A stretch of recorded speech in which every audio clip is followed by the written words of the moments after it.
at I look at that Captain America First Avenger movie now, or even the Winter Soldier movie, and there's so many things I would have probably done very differently than I did. It's weird, you know. I mean, I definitely grew up a lot while making these movies, and I just see and how, you know, places where I was nervous or uncomfortable or, you know, in a certain way, and how comfortable I've gotten now in terms of, you know, approaching characters and stuff. Like, I probably could go back and do all these other things I didn't get to do, but, you know, yeah, this was an interesting character, I mean, in a way, because, you know, he deals a lot, it's about the past. We all have a past, you know, and sometimes you can't change your past, you just have to accept it, and that's really difficult, you know, sometimes, you know, but you can't move forward unless you accept the past, right? I mean, that's the whole point of it, is that you're learning something from it, you know, and this character sort of comes from that, you know, that idea, and that's a very human thing. So for me, it was kind of, it was nice to sort of explore that, you know, and doing, while I get to do what I love, you know, I feel very lucky that I was able to kind of have that experience. Now, I think Bucky could probably be described, I'd describe him as he's slightly intense. He's an intense fellow. And I was speaking to David Harbour just before you, and I was saying, how do you channel your Harbour zone? Okay, so what zone do you go to? How do you channel that intense energy that's the Stan zone? Where do you get that? Stan zone. Yeah, I'm just basically saying the surname and adding zone to the end of it. You know, it was late last night.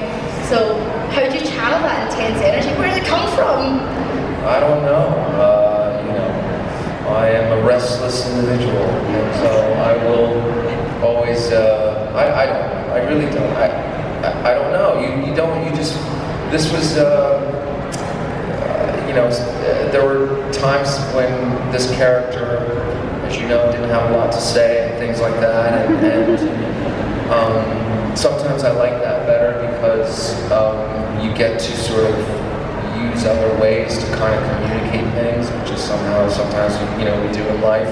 Like, it's always interesting to see someone's like who's talking and they look really confident with their hands doing this the whole time. I mean, and then like I'm just gonna be watching. Yeah, but like, you know, you have like behavior things that you kind of read in people, and so I don't know. I just try to pay attention to what's written and then kind of find a way to communicate something, I guess.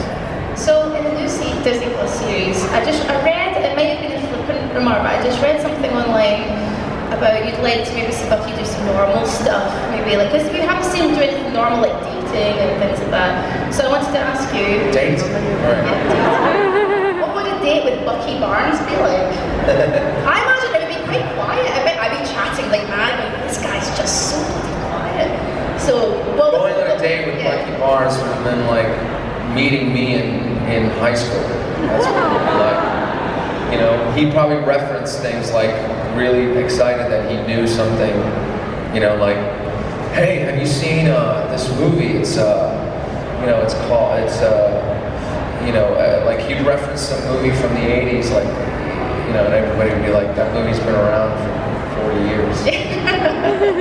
But, you know, I think he, like, the way I see it is that he would have this sort of kind of almost, you know, innocent thing to him that we haven't seen yet in a way, because he's having to discover the world all over again, you know, in a sense, and we haven't seen any of that, and how he might do that, like him going shopping for groceries. Yeah, or using what would that be like, you know? Yeah, exactly.